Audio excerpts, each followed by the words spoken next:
ఇసుకేస్తే రాలనంత జనం, ఓవైపు సాగర తీరం, మరోవైపు జన సంద్రం. సిటీలోని అన్ని దారులు ట్యాంక్ బండ్ వైపే అన్నట్లుగా ఉంది హుస్సేన్ సాగర్ పరిసరాల్లో ప్రస్తుత పరిస్థితి. మహాగణపతి నిమజ్జనాన్ని చూసేందుకు సిటీ పబ్లిక్ భారీ సంఖ్యలో ట్యాంక్ బండ్కు తరలి వచ్చారు. భక్తులకు ఎలాంటి ఇబ్బంది లేకుండా భారీ ఏర్పాట్లు చేసింది రాష్ట్ర ప్రభుత్వం. బల్దియా, హెచ్ఎండిఏ, మున్సిపల్, విద్యుత్ శాఖ, పోలీస్ శాఖ ఇలా అన్ని డిపార్ట్మెంట్ అధికారులు, సిబ్బంది సమన్వయంతో మహాగణపతి నిమజ్జనం చేస్తున్నారు. విజయవంతు లైవ్ లో జాయిన్ అవుతున్నారు. బడా గణేష్ నిమజ్జనోత్సవంలో ఇప్పుడు ఏం జరుగుతోందో తెలుసుకుందాం. విజయ్, ఫైనల్ పూజలు స్టార్ట్ అయినాయా? ఏం జరుగుతోంది అక్కడ? క్రేన్ నెంబర్ 4 వద్దకు మహాగణపతి ఆల్రెడీ చేరుకున్నాడు. ఇప్పుడు వెల్డింగ్ కు సంబంధించిన పనులు అనేవి పూర్తి స్థాయిలో జరుగుతున్నాయి. బడా గణపతిని ఏదైతే భారీ టస్కర్ ద్వారా వినాయక సాగర్కు తీసుకొచ్చారో ఆ వెల్డింగ్ పనుల పైన పూర్తిగా ఇటు పోలీస్ శాఖ కానీ ఇక్కడ ఉన్నటువంటి వర్కర్స్ పూర్తి దృష్టి సారించారు. మరికొద్ది నిమిషాలలోనే వెల్డింగ్ పనులు పూర్తవుతాయి. మరోపక్క ఒకసారి మనం చూస్తున్నాము, మహాగణపతికి సంబంధించి ఎవరు కూడా మహాగణపతి దగ్గర ఉండకుండా మొత్తం కూడా ఎక్కడి వారిని అక్కడే దించివేసినటువంటి సిచ్యువేషన్ మనకు కనిపిస్తున్నది. కేవలము పూజారులు మాత్రమే ఖైరతాబాద్ మహాగణపతి వద్ద ఉన్నారు.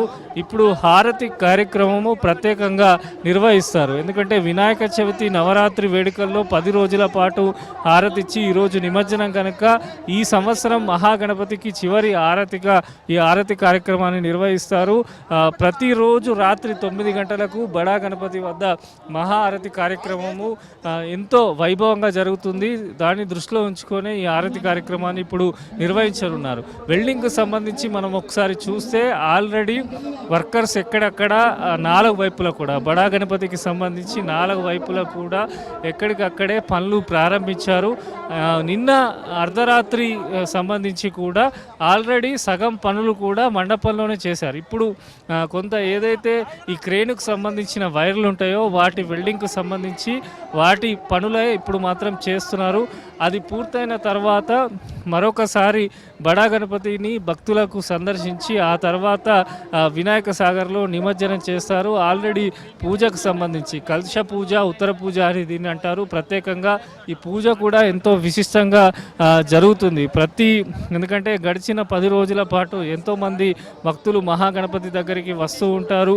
వారందరికీ ఎటువంటి ఆటంకాలు కానీ ఇబ్బందులు కానీ కలగకుండా ఉండాలంటే బడా గణపతికి ప్రత్యేకమైనటువంటి చివరి రోజున హారతి ఇవ్వడం కానీ ప్రత్యేక పూజ చేయడం కూడా అనాదిగా సాంప్రదాయంగా వస్తున్నటువంటి సిచ్యువేషన్ ఉంది. ఈసారి మనం ఒకసారి ఖైరతాబాద్ బడా గణపతి పూర్తి స్వరూపాన్ని చూసినట్టయితే సప్తముఖ మహాశక్తి గణపతిగా భక్తులకు ఖైరతాబాద్ మహాగణపతి దర్శనం ఇవ్వడం జరిగింది. మొత్తము 7 సర్పాలు, 7 తలలు, అదేవిధంగా మహాగణపతి ఏర్పాటు చేసినటువంటి చేతులలో మనం చూస్తే ప్రతి చేతిలో కూడా ఒక విభిన్న రకమైనటువంటి ఆభరణాలు, ఆయుధాలు మనకు కనిపిస్తాయి. పై చేతిలో ఏదైతే చక్రము, అదేవిధంగా దాంతోపాటు శంకు, దీంతోపాటు లడ్డూకు సంబంధించి లడ్డు, గద, ఇట్లా అన్ని రకాల ఆభరణాలు కూడా ఖైరతాబాద్ మహాగణపతిని ఎంతో సుందరంగా తీర్చిదిద్దారు. గతంతో పోలిస్తే ఈ సంవత్సరం కూడా చాలా విశేషము. 70 సంవత్సరాలు ఖైరతాబాద్ మహాగణపతి యొక్క ఏదైతే ఉందో ఉత్సవాలు పూర్తి చేసుకున్న సందర్భంగా 70 అడుగుల మట్టి గణపతిని, మహాగణపతిని కూడా ఈసారి కొలువు తీరడం జరిగింది. జూన్లో కర్ర పూజ చేసినప్పటి నుంచి పనులు మొదలుపెట్టారు. అప్పటి నుంచి మొదలుకొని ఈ నెల వరకు కూడా వినాయక చవితి వేడుకలకు సంబంధించి ఈ నెల వరకు కూడా పూర్తి స్థాయిలో పనులు ప్రారంభించి కన్నుల విందుగా భక్తులందరికైతే దర్శనం కల్పివ్వడం జరిగింది. ఇప్పుడు మెయిన్గా ఎవరైతే ఉత్సవ కమిటీకి సంబంధించిన ముఖ్య ఎవరైతే సభ్యులు ఉంటారో వారు మాత్రమే వేదిక పైన ఉంటారు.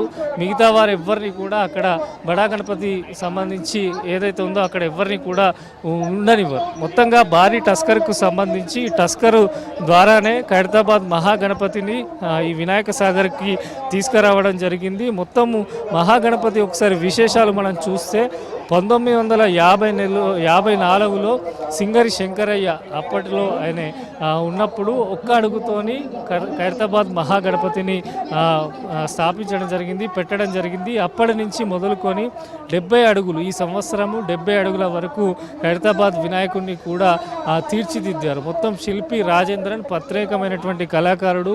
ఈయన ప్రతి సంవత్సరం కూడా ఖైరతాబాద్ వినాయకుడిని ఎంతో అద్భుతంగా తీర్చిదిద్దుతాడు. దాదాపు 200 మంది కళాకారులు నిరంతరం పనిచేస్తే ఇంత మహాగణపతి తీర్చిదిద్దబడ్డది. ఇప్పుడు పూజకు సంబంధించిన పనులు, వెల్డింగ్ పనులు అనేవి కంటిన్యూగా కొనసాగుతున్నాయి. మరికొద్ది నిమిషాలలోనే వెల్డింగ్ పనులు కూడా పూర్తి చేస్తారు. చేసిన తర్వాత ఒక అద్భుతమైన దృశ్యాన్ని మనం ఇక్కడ వినాయక సాగర్ వద్ద చూడవచ్చు. భారీ గణనాథుని క్రేన్ వైర్ల సాయంతో పైకి లేపిన తర్వాత 4 వైపులా గణపతిని టర్న్ చేస్తూ భక్తులందరికీ కూడా దర్శనం కల్పిస్తారు. ఎందుకంటే ఈ సంవత్సరము ఆఖరిగా మరొకసారి దర్శనం చేసుకోవాలని.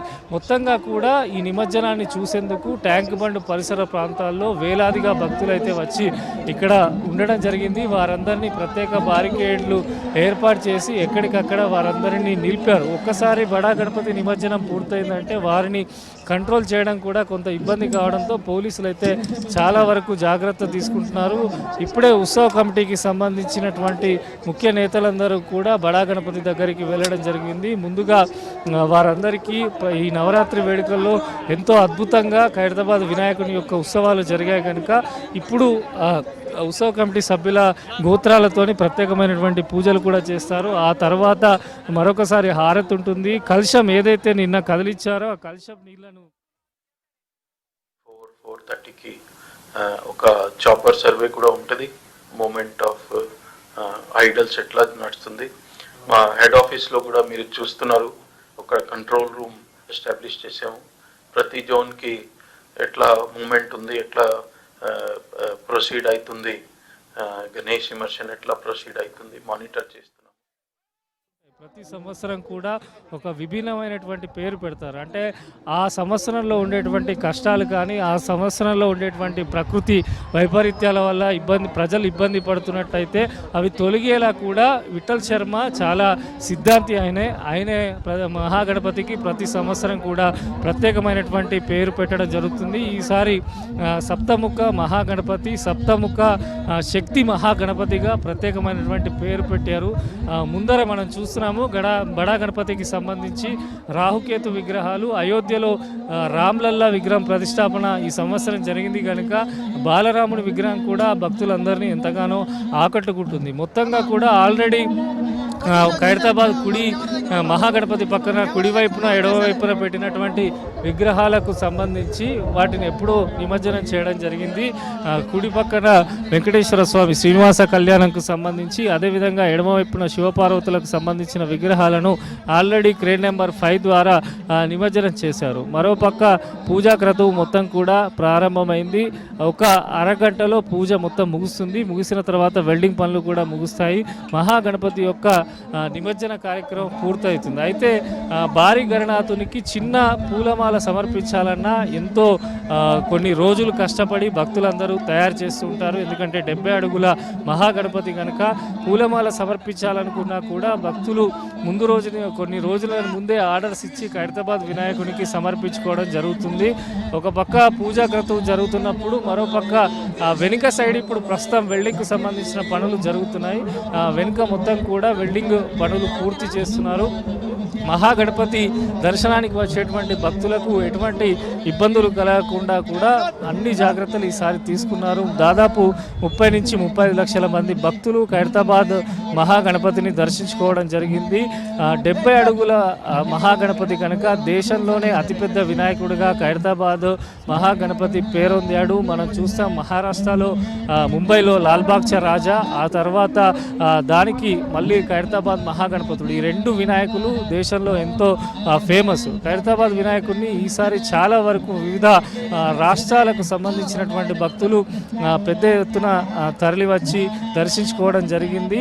అయితే ఒకసారి ఖైరతాబాద్ వినాయక విగ్రహ రూపము ఏ రకంగా సిద్ధమైంది, ఎన్ని రోజుల్లో అంటే మొత్తం 78 రోజుల్లోనే ఈ విగ్రహాన్ని సిద్ధం చేశారు శిల్పి రాజేంద్రను. 78 రోజుల్లో పూర్తి పనులు చేసి ఇంత అద్భుతమైనటువంటి భారీ మహాగణపతిని కూడా సిద్ధం చేయడం జరిగింది. సప్తముఖ మహాగణపతిగా ఖైరతాబాద్ వినాయకుడైతే భక్తులకు దర్శనం ఇచ్చాడు. విగ్రహానికి 7 ముఖాలు కూడా మనకు కనిపిస్తాయి.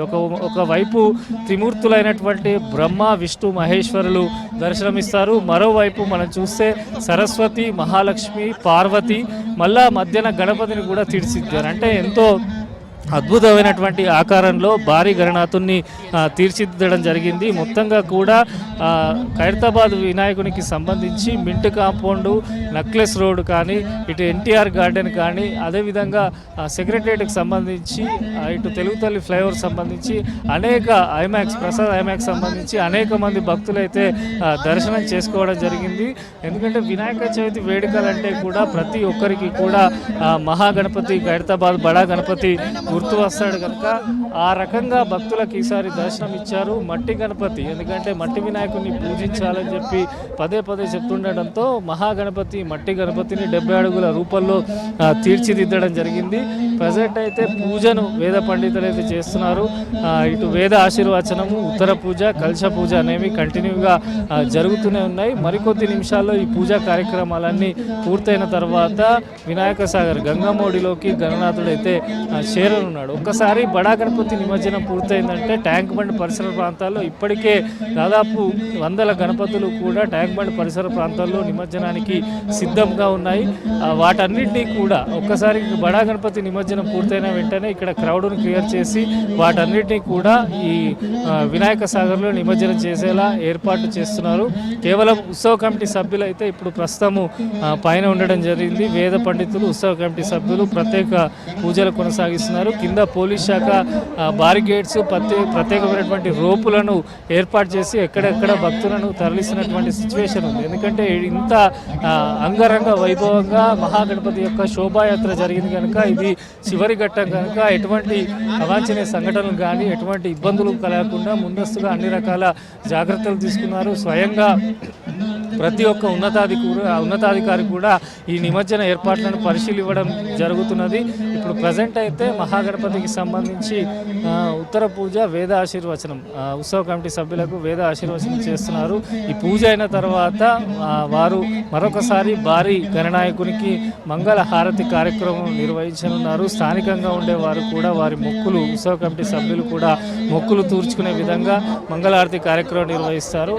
ఆల్రెడీ ఇప్పటికే కలశానికి సంబంధించి మనం చూస్తున్నాం విజువల్లో కలశ పూజ కూడా పూర్తయి వచ్చింది. మొత్తం వేద మంత్రాలతోని కలశానికి సంబంధించి 7 నదుల నీళ్లను వేద మంత్రాలతోని ఆ కలశ జలంలో ఇమిడింపజేస్తారు. ఆ తర్వాత కలశం నీళ్ళకు సంబంధించి ఇటు వినాయక సాగర్లో ఆ నీళ్లను చల్లిన తర్వాత మహాగణపతిని అయితే నిమజ్జనం చేయడం జరుగుతుంది. ఈ క్రతువు అంతా పూర్తయ్యేసరికి మాత్రం మరొక అరగంట నుంచి 40 నిమిషాల టైం పట్టే అవకాశం అయితే ఉంది.